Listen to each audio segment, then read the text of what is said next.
সীমানা প্রাচীর নিয়ে দুই পরিবারের অশান্তি বহুদিনের। সেই অশান্তি গতকাল রাতে চরম পর্যায়ে পৌঁছে যায়। অঝোরে পাথর বৃষ্টি চলে দুই পক্ষের মধ্যে, ভাঙচুরের ঘটনাও ঘটে। অশান্তি রুখতে ঘটনাস্থলে পুলিশ। ঘটনায় চাঞ্চল্য রাজগঞ্জের বানিয়াপাড়া গ্রামে। রাজগঞ্জ ব্লকের মাঝালি গ্রাম পঞ্চায়েতের বানিয়াপাড়া গ্রামে দুই পরিবারের সীমানা প্রাচীর নিয়ে বচসা। গতকাল রাতে সেই বচসা চরম পর্যায়ে পৌঁছে যায়। শুরু হয় ইট বৃষ্টি দুই পক্ষের মধ্যে, ভাঙচুরও হয় দুই পক্ষের, আহত হয় কয়েকজন। এরপরই রাজগঞ্জ থানায় লিখিত অভিযোগ হয় এক পক্ষের বিরুদ্ধে। এই বিষয়ে দুই পরিবারের লোকেরা জানায়, ঘটনা হয়েছে আমাদের 24শে সেপ্টেম্বরে একটা জমি সীমানা নিয়ে কেচাল হয়েছিল। তো আমরা তো ছিলাম না, তো আমার বাবা বাড়িতে ছিল আর আমার বউ ছিল, আমার ভাই ছিল বাড়িতে। তো আমার বাবাকে মাইডাং করছিল ওরা। তো মাইডাং করার পরেতে আমরা কেস করছিলাম। তো কেস করার পরে কেস করছিলাম আমরা, ওরাও কেস করছে আমাদের 13-9 জনের নামে। তো ঘটনা হয়েছে ওই কেসটাতে আমার ভাই ছিল ব্যাঙ্গালোরে।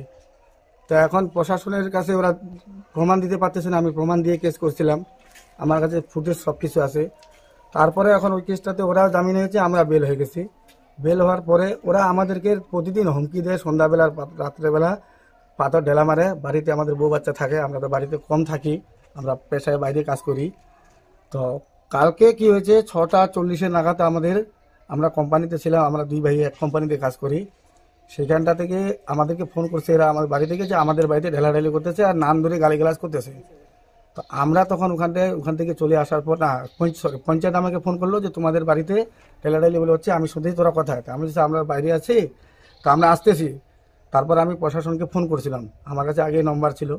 প্রশাসনকে ফোন করার পরে আমি বাড়িতে আসে তো দেখি এই চিত্র, আমাদের বাড়িঘর সব ভেঙে দিছে। তারপরে আমরা বাড়িতে আসার পরে তার সত্ত্বেও ঢেলাঢেলি প্রশাসন সামনে আসে। প্রশাসন একজনকে ওদের তুলে নিছে, ওদের সামনে আমাদেরকে চিল্লা গালিগালাজ, এবং কি পঞ্চায়েতও আসছিল। তো প্রশাসন আমাকে, পুলিশ অফিসার যে আমাদের আছে, ওনারা খুব সুন্দর আমাদেরকে হেল্প করছিল। কিন্তু ওরা যতক্ষণ থাকে ততক্ষণ কিচ্ছু বলে না। এর আগেও একাধিকভাবে 3-4 বার পুলিশ আসছিল, এসে ইনভেস্টিগেশন করে গেছে। করার পরে কি করেছে, ওরা যখন চলে যায় তখন ওরা আবার এসে করে। কালকে প্রশাসন ওদের একজনকে তুলে নেওয়ার পর চলে গেল, পঞ্চায়েত আসছিল, পঞ্চায়েতও চলে গেল। তার পরবর্তীতে পরের বিভৎস ভাষায় গালিগালাজ। তারপর আমরা আবার ফির পঞ্চায়েতকে জানাইছি। তো আমরা চাচ্ছি এটাই যে প্রশাসন এবং আপনারা মিডিয়ার পক্ষ থেকে যদি আমরা যেন সুস্থভাবে থাকতে পারি বা আমাদের ফ্যামিলির যেন কোনো অসুবিধা না হয়। কি ওরা তো মানে আমার দাদার সঙ্গে অনেকদিন থেকে যায়, যে জমি নিয়ে কেচাল, ওটা ইনজেকশন জারি করা আছে। ওটা কিভাবে পাতা তুলে না তুলে সেটা তো আমরা আর জানি না। ওটা আমার দাদার বাড়ি আর 2-3টা বাড়ি পড়ে। তো ওদের সঙ্গে কেচাল, আমাদের সঙ্গে কোনো কেস মামলা নাই। তারপরে ওইরকম করতে করতে ওরা রায় পায় না, কি করে না করে মাঝখানে একটা কেচাল হলো। কেচাল হওয়ার পরে আবার ঢেলাঢেলি শুরু করে দিল আমার বাড়িতে। তখন এদের সঙ্গে কিন্তু যে বাড়িতে এখন ভাঙচুর হচ্ছে ওদের আমাদের নিয়ে, ওদের সঙ্গে আমাদের কিন্তু ভালো সম্পর্ক। আমাদের দাদার সঙ্গে আমি কোনো নিমন্ত্রণ খাই নাই। প্রধান পঞ্চায়েত বললো তুই এর সঙ্গে মিলে থাক, আমি এর সঙ্গে মিলে থাকলাম। ওর ছেলের বা মেয়ে যে এই খলিল দাদা, উনি আমার কাকার হবে, কাকা তো বড় দাদা হবে। উনি বললো যে দেখ তুই তো আমার সঙ্গে আসি, তোর তো মেয়ের বিয়ে লাগবে, তুই আমার সঙ্গে থাক, আর যা পারিস আমাকে কিছু সাহায্য কর, তোর মেয়ের বিয়ের সময় আমিও রিটার্ন দেবো। এইভাবে আমি মিলেমিশে ওর সঙ্গে আসি, ওর ভাইস্তাগুলোর সঙ্গেও আসি। কালকে কি হয়েছে, কালকে ওরা অভিযোগ করছে যে আপনারা ঢিল মারছেন, রান্নাঘরের চাল ভেঙে গেছে। হ্যাঁ, ওরা আতঙ্কে আছে। হ্যাঁ আতঙ্কে ওরাও আছে, কিন্তু আমরাও তো স্যার, আমিও তো আতঙ্ক, আপনারা তো সবাই জানেন, ওটা তো আমি আর বলবো না, ওটা দর্শক মানুষই বলবে। কিন্তু কালকে ওই বাড়ি থেকে বলে আসছিল ছেলেটা ঢেল দিয়ে, আমার একটা ভাই বলে বাড়ি ঢুকতেছিল, ওই যে মন্তাজ নামে ওর ছেলে খলিলদার যে ছেলেটা, ওই বাড়ি থেকে বাড়াচ্ছিল। তো ওখানে আমের নামে ছেলে আছে, ওদের বাড়ি থেকে আমার ঢেলাঢালি আসে। তাও আমি গালাগালি করবো ছোট ভাইগুলোকে। আপনার বাড়িতে পাথরগুলো সব অপরাধ পাথর। তো কি নাম ওদের? ওদের বাবার নাম খলিল, ছেলেগুলার নাম হচ্ছে মকসেদ, বড়টার নাম, ছোটর নাম হচ্ছে পমেরুল, আর মেজরটার নাম হচ্ছে মন্তাজ। ওই যে দাদার সঙ্গে জমি নিয়ে কেচাল, ও যদি ভাবছে যে আমি যদি আপনার সঙ্গে ঢেলাঢেলি করি, ওরা হয়তো আমি এদের সঙ্গে লাগি, হয়তো আমাদেরকে লাগাচ্ছে। এটা এখন অজ্ঞর আল্লাহ বা ভগবান জানে। জানানো হয়েছিল, কে জানালো কে না, আমার দাদাও বলে ফোন করছিল, ওরা ফোন করছিল, পুলিশ আসছিল, আইসে একটু মোটামুটি তদন্ত করে, যাই হোক এদিক এদিক করে আমার দাদাকে কি বললো কি নেই, তারপরে এসে আবার দাদাকে নিয়ে গেলো, দাদাকে আবার ছাড়িয়ে দিল, আমরা নিয়ে আসলাম দাদাকে। এখন কি চাচ্ছেন, কি হলে ভালো হয়? এখন দেখেন, ওরা যদি আমার সঙ্গে আমাদের পঞ্চায়েত প্রধান নিয়ে বসে এগুলা ঝুট ঝামেলা যেন না করে, আমি এটা চাচ্ছি। অন্যদিকে এই বিষয়ে এলাকার পঞ্চায়েত সদস্য জানায়, হ্যাঁ, বিষয়টা আমার খুব জানা। এটা আজকে নতুন করে না, আজকে প্রায় 2-3 মাস হয়ে গেল। সেটা হচ্ছে আমাদের বুথ বানিয়াপাড়া গ্রাম। ওই গ্রামে প্রায় 2-2.5 মাস ধরে রাত্রেবেলায় কে বা কাহারা পাথর ঝাড়াচ্ছে। উভয় পক্ষ এখানে আমাকে অভিযোগও করেছে, কিন্তু অভিযোগ করলেও অ্যাকচুয়ালি ওদের কিন্তু জমি জমা নিয়ে একটা সমস্যা চলছে, সেটা কোর্টে আলোচনা হচ্ছে এবং কোর্ট যেটা রায় দিবে সেটার পরিপ্রেক্ষিতে যেটা হয় হবে।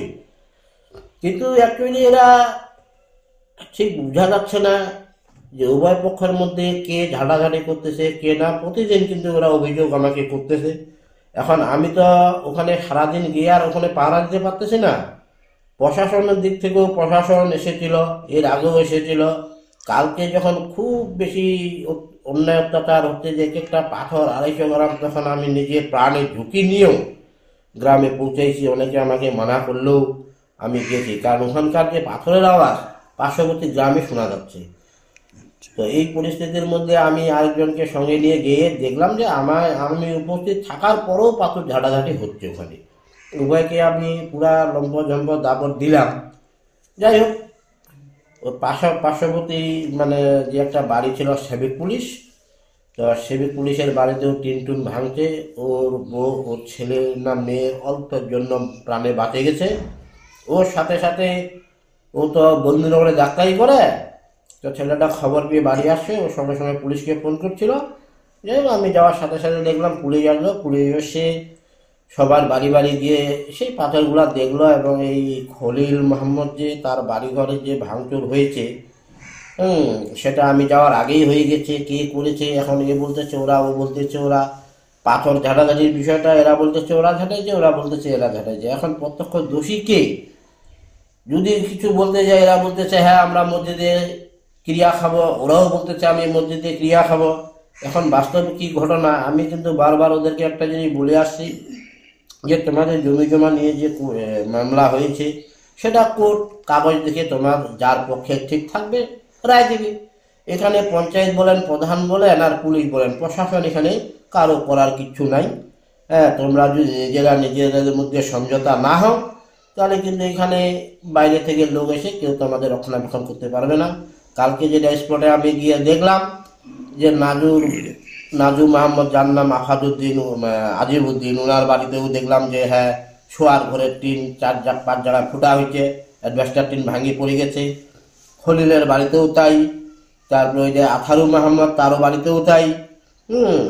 আর ওরা যাদের কথা বলতেছে এদের তো পাকা ছাদের বাড়ি, তো এদের অবশ্য ফুটাফুটি হয়নি। তবে রান্নার মধ্যে দেখলাম যে অনেক পাথর পড়ে আছে। এরা বলতেছে ওরা দেখাচ্ছে, এরা বলতেছে এরা দেখাচ্ছে। এই পরিস্থিতি